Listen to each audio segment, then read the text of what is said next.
Hello and welcome to another episode of Fertility Frontier from Her Helping Habit, where we discuss egg donation, surrogacy, infertility, and a whole host of other subjects under the scope. So today we will be diving deep into the incredible journey of egg donation and the various and most common questions that arise with the process will be answered. Today I have Sarah, who's the donor coordinator and the founder of Her Helping Habit, Katie. Welcome, you guys. Hey, Shruti. So excited to be here and talk about this awesome adventure. Thanks, Shruti. I'm so excited to be here. Even more so since we have Sarah joining us today. We've gotten a great list of myths or possibly facts that we're going to discuss from listeners and readers all over the world, from the podcast, Instagram, even emails that we've received. So these are some questions, maybe common sense for some of you. For others, it's WTF. We're going to get right into it and perhaps debunk some myths. But before we get right into this myths versus facts Q&A, I just want to take a moment to really introduce Sarah. So Sarah is our main donor coordinator. She's also most recently our donor program manager. She's been promoted. Congratulations. Woo, Sarah. Sorry.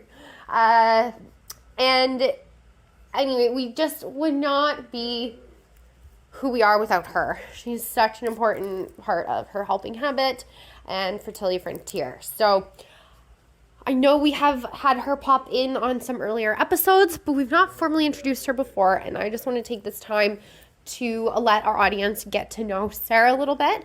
So I'm going to pass it back over to you, Shruti. Thanks, Katie. I'll take it from here. So, Sarah, what motivated you to become an egg donor?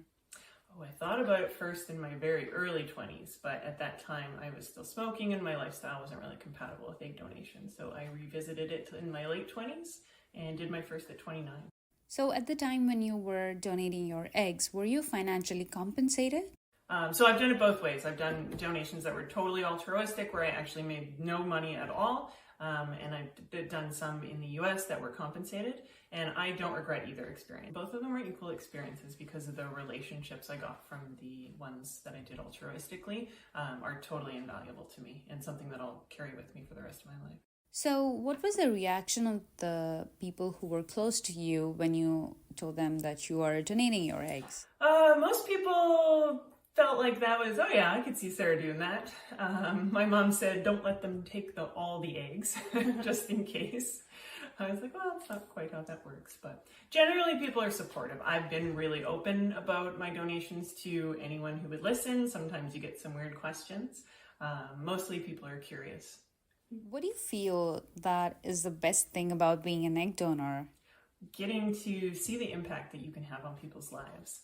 Like really getting to see that you have changed the path and direction of their life forever is so cool. And knowing that my chin is apparently a really dominant genetic thing because every single donor baby got my chin. Would you like to say anything to the people who wants to be egg donors? Do a lot of research and decide if it's right for you. And, think about the long-term implications of having those children out there, and that children might reach out to you in the future. And if you're not open to that, think about your decision, because those children are going to exist. So, it's important. It may be important for them to reach out to you at some point. What valuable information do you think intended parents should know? I think stay flexible during the process, especially in your criteria of the donor you're searching for. Think of your kids in the end and leaving doors open for them, because you don't know how they're going to feel about the process. But telling them early and often, and just make it a part of their story that's neutral. It's something that is not shameful, that they're going to grow up with as just a happy part of their story, I think is really important. And learn what your egg donor is going through. If you haven't been through an IVF cycle yourself, do some reading about it, because your donor will really appreciate you understanding what she's about to go through. Awesome. Thank you so much, Sarah. These were so incredible insights from a donor's perspective. And for our myth busting, let's start the podcast. So let's start with something very commonly asked questions from the donors. Picture this: a donor in the midst of the egg donation journey, surrounded by needles. And needles is something very common a donor has to come across because of the medication and the doses. So, how do a donor dispose of these needles that they are using on a daily basis? When you're in the midst of your egg donation journey, you might wonder, what do I do with all these needles? Well, proper disposal is essential for everyone's safety. Most clinics will provide you with a sharps container to store those used needles. It's vital to follow your clinic's guideline and your local regulations to ensure they're discarded correctly. Remember, never toss them in your regular household waste or recycling bin. However, if you have an empty water bottle and you didn't get a sharps container, you can take that empty water bottle, fill it with needles, and then give it to the pharmacy. All right, so sharps container it is, and no discarding needles in garbage bags. Now, Kay, my next question is for you. Genetically, when somebody is contributing eggs, they are contributing part of their genetic material.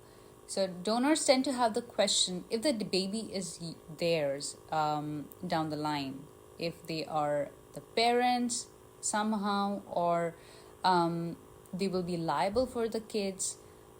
What is your take on that?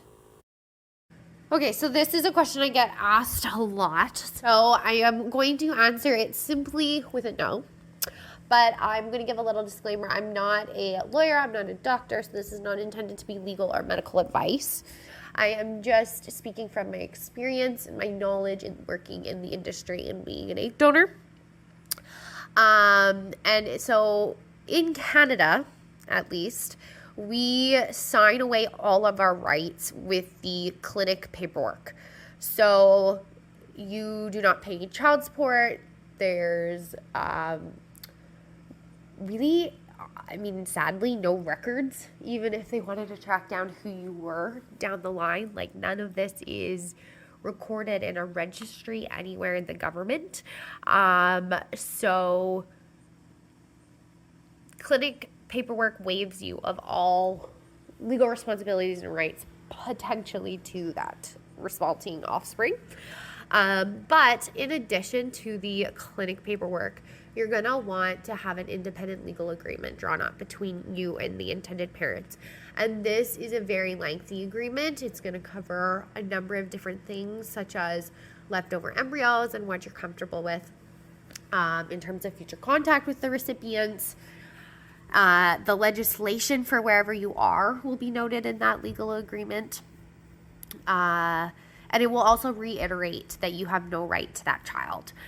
So these are really lengthy agreements, and it just really covers all those what ifs. It also protects the intended parents in all kinds of situations, so I really don't recommend anybody donate without one. If somebody asks you to, it's a red flag. Now let's get into the other section of egg donation, that is compensation. When and how does an egg donor receive their compensation amount? Yes, reimbursement. So in Canada, you can be reimbursed for any of your expenses, and we'll set that amount together ahead of time. So you would pick a number starting at 5,000 and going up even 7, 8, 9, 10, just depending on your life and your circumstances and how many times you've donated. So you submit a expense report after your retrieval is done. And then after that is processed with all of the receipts, then we'll trigger the disbursement to come and it will arrive in your account. So that can take a little bit of time. We try to do it as quickly as possible. Submitting a quality report and tracking your time as you go helps a lot. Now let's talk about the unpredictable situation that happens sometimes in the cycle. So what might happen that a cycle might get cancelled? Yes, sometimes unexpected plot twists do happen. Hormonal responses or a follicle party that's too small or too big might throw a curveball at you. You're going to be carefully watched by the medical team to make sure that the IVF cycle is going very well. But IVF is a gamble. Lots of stuff can go wrong, and sometimes cycles are canceled if your body's not having the response that they expect you to. This is pretty rare, though. It's not something that we see very often. Oh, wow. Huh. Interesting. So, Sarah, you have been an egg donor yourself. How many times can somebody donate their eggs? The number of times you can donate eggs varies from clinic to clinic and may be influenced by local regulations. Typically, egg donors can donate multiple times, but there are policies in place to ensure your health and well-being aren't compromised. If you're interested in multiple donations, be sure to consult with your chosen clinic to understand the specific guidelines and requirements. Thanks, Sarah. So now there's something called trigger shot, we all know, and this is very time sensitive injection a donor has to take right before her retrieval. So how do somebody prepare themselves for their IVF trigger shot? The trigger shot, the MVP. You will be given a very detailed playbook, so great instructions, timing, any of the do's and don'ts. So just stick to the script and you'll have success. It is a precisely timed injection, but you can do it. And if you have questions or you're unsure about anything, just reach out. Now, Katie, I have a question for you. A couple of egg donors often come up with the question, if they are donating their eggs, will they reach their menopause earlier than they would have been in their normal cycle? Good question. I do get asked this quite a bit. And quick, easy answer is just no. There's no such thing as fast tracking here. When it comes to menopause, your reproductive system, it's on its own timeline. And so that is really set for you before you're even born. A woman is born with the amount of eggs that she'll have forever, an infinite amount. And that's for most women, they're born with 1-2 million eggs. By the time you hit puberty, you're left with about 400,000 or so. And then those are the eggs that you will ovulate until menopause.